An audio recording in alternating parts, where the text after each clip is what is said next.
The real estate market in Ghana is become so suffocated.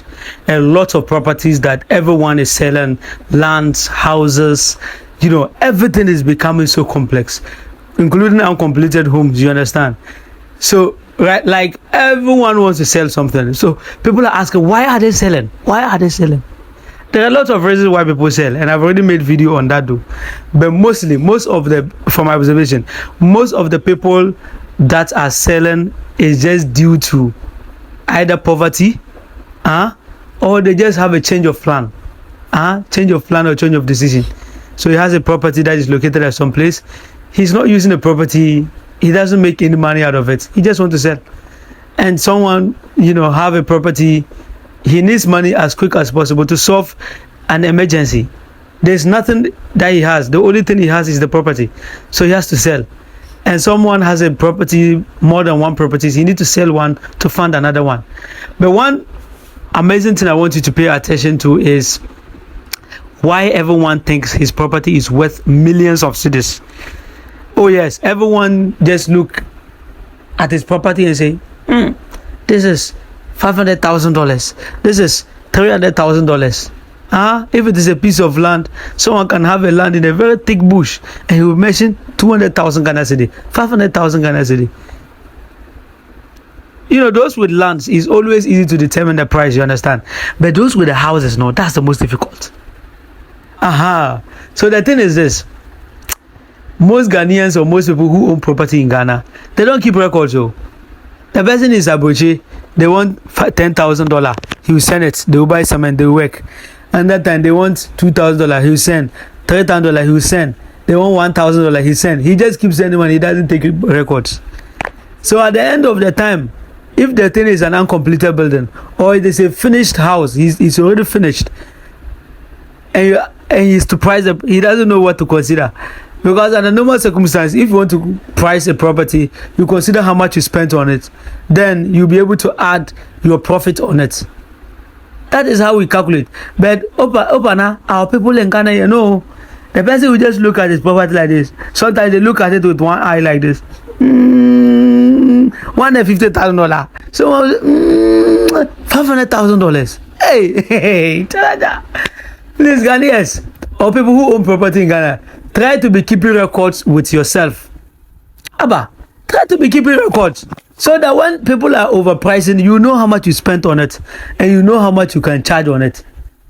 Some people will be looking at, it's right. You are right though. You are right to consider the properties around your location. You understand? You are right to consider the kind of house that are built around you. But it is important you understand that just because someone has sold his house $150,000 and you have a similar house, it doesn't mean that you also get to sell it that way. Or you don't understand? If he is lucky, someone that he sold it 150K to, the person doesn't know the market value of items, or the person is ignorant, he's lucky to sell it to the person. Do you think it is easy to get an ignorant person again? It's so difficult. So when you own properties, I beg, try to keep records, know how much you have spent on the property. So that when someone comes and the person is mentioning a price to you, or the person wants to bargain, you know what your strength is. But because now who are we, especially we those who advertise, we are poor people, who are we to advise? Hey, you advise a rich man. Like, I don't know one you think you have wisdom to advise a rich man. The rich man is calculating in his head. You think you're wise. This one he wants to advise me. If you have that wisdom, why didn't you use it to go and make money yourself? And you want to advise me? Of course. That's how most rich, I'm not saying all, most rich people think. You understand? You are not worth advising him because you are not at his level. You understand? So especially with the small guys, we just keep quiet. You understand? If it makes sense, it makes sense. You understand? We advertise. If it doesn't make sense, we run away. I've rejected a lot of properties. So if you see that I place an ad of a property here, then it is actually the value of that property at that area. You understand? Something like a piece of land that is sold $60,000. Somebody who is ignorant will be arguing. But when you go there, right now, as I'm telling you, people are buying property at that price. Why is this so? Why is this so? There's nothing you can do. That's how much they sell it there. It is level. You understand? You can't go to cantonments. Cantonment is one of the richest, most sought locations. There's no piece of land there to buy. You can't go there. You want to buy land, and you are mentioning $20,000, $30,000.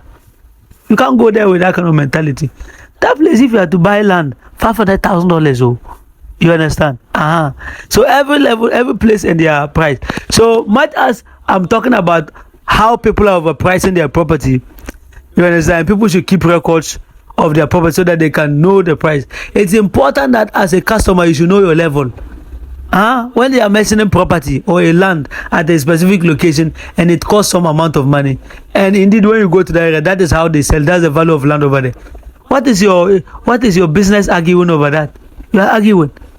Why is it that they sell land at this place? It's too expensive. It's not your level. If that's not your level, look for your level. We post expensive properties and we post cheaper properties. If you can't afford the expensive one, look for the cheap one and buy. Is it by force? So please, you can't. You see, the market prices is determined by the demand and supply. Those are the things that determines the price of items in the market. So it's very, very unwise for most property owners to think that just because someone has sold, therefore people will be rushing for his. Meanwhile, in the market, there's not even demand for your property or that type of property. There's no demand for it, and then your price is king like that. We all will suffer. So it's unwise. On the other hand, it is also unwise for a customer to come and be arguing on a property that is worth a specific price, and that is what the market is buying it, and you kokote like me and you, we don't have anything. You want to be arguing. Market price of items is determined by the demand and supply. It's not determined by, it's unfair. It's not determined by, and you are overpricing it to the diasporans, and this is so unfair. Ghanaians are corrupted. Ghanaians are this. Ghanaians are killing each other. Ghanaians are overpricing. Ghanaians. It's not determined by that though. It's not determined by your emotions, whether you are hurt or you are not hurt. Prices in the market, is determined by demand and supply. You understand? Even if government steps in to control price of items in the country or properties in Ghana, he cannot. The government of Ghana, he cannot succeed to control the prices of properties in Ghana. He can't, because the thing that is controlling price of properties in Ghana is beyond the government. The government cannot. So please, this video is just to appeal to our property owners that please calculate how much you spend on your property, and then you ask yourself two questions. Do you want to sell fast, or you want to sell at a great margin? If you want to sell fast, I'll give you a price range of your property. If you want to sell at a great margin, I'll give you a price range. Do you understand? So any one of them has their own challenge. If you reduce it to sell fast, you'll be able to sell fast within 1 month, within 2 months or 3 months. You sell your property, though it's choke. But if you want to sell it big, my brother, sit well. You will sell your property like 6 months or 1 year time. It's not a small job. Do you understand? Because advertising your property is a big job. People think that we have customers or investors that are just waiting. When we just come and take, then we show them, they come and buy. No, it's not like that. Even if the person wants it, he will tell you his budget. Do you understand? People come here, they want to buy land, they want to buy houses. When you tell them what is your budget, they don't even have they have budget, but they won't tell you, because they think you want to cheat them. So customers don't tell their budget in Ghana here.